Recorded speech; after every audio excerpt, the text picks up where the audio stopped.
Beredar di media sosial Telegram pada Kamis 29 Februari 2024, sebuah video yang memperlihatkan adegan pejuang Al-Qassam menghadapi pasukan musuh yang menyerang lingkungan Al-Zaitun di timur kota Gaza. Sejak memanasnya konflik Israel dan kelompok Hamas pada 7 Oktober 2023 lalu, bukannya mereda, perang yang melibatkan keduanya justru semakin parah. Tentara Israel yang tak kunjung melakukan gencatan senjata memaksa pejuang Hamas untuk bekerja lebih keras lagi. Seperti yang terlihat dalam rekaman, pejuang Al-Qassam terus memantau kumpulan musuh dan menargetkan mereka dengan mortir. Rentetan tembakan terus diluncurkan dari segala arah. Hal itu dilakukan sebagai bentuk perlawanan terhadap aksi tembak pasukan pertahanan Israel IDF. Hingga video ini beredar, beragam komentar dituliskan warganet.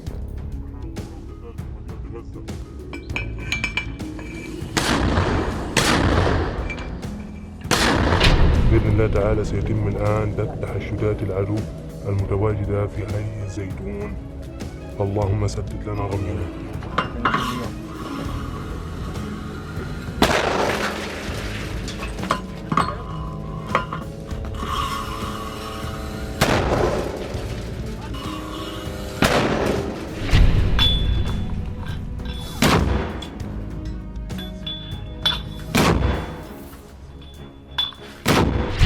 نحن لا نهزم، ننتصر أو نموت.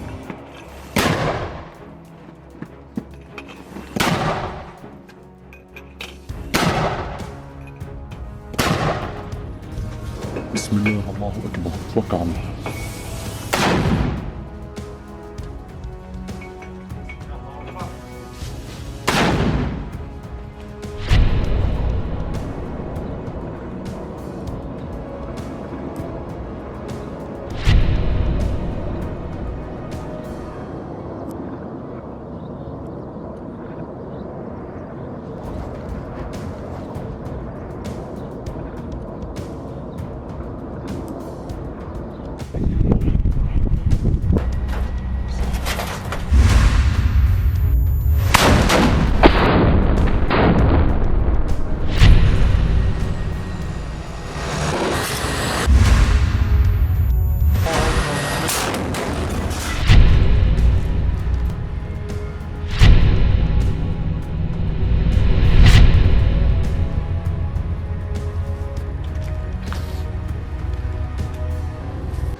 استكمالا لما قامت به كتائبهم المظفرة في جنوب لبنان، نواصل دك تحشدات العدو في محاور القتال في مدينة غزة.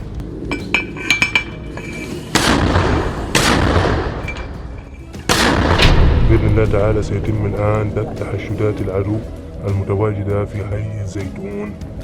اللهم سدد لنا رمينا.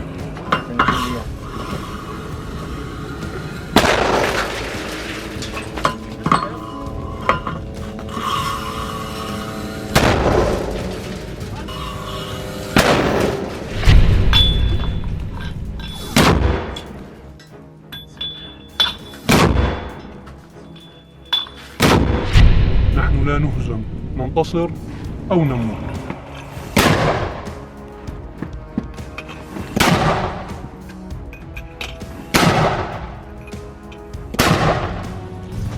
بسم الله الله أكبر، توكلنا.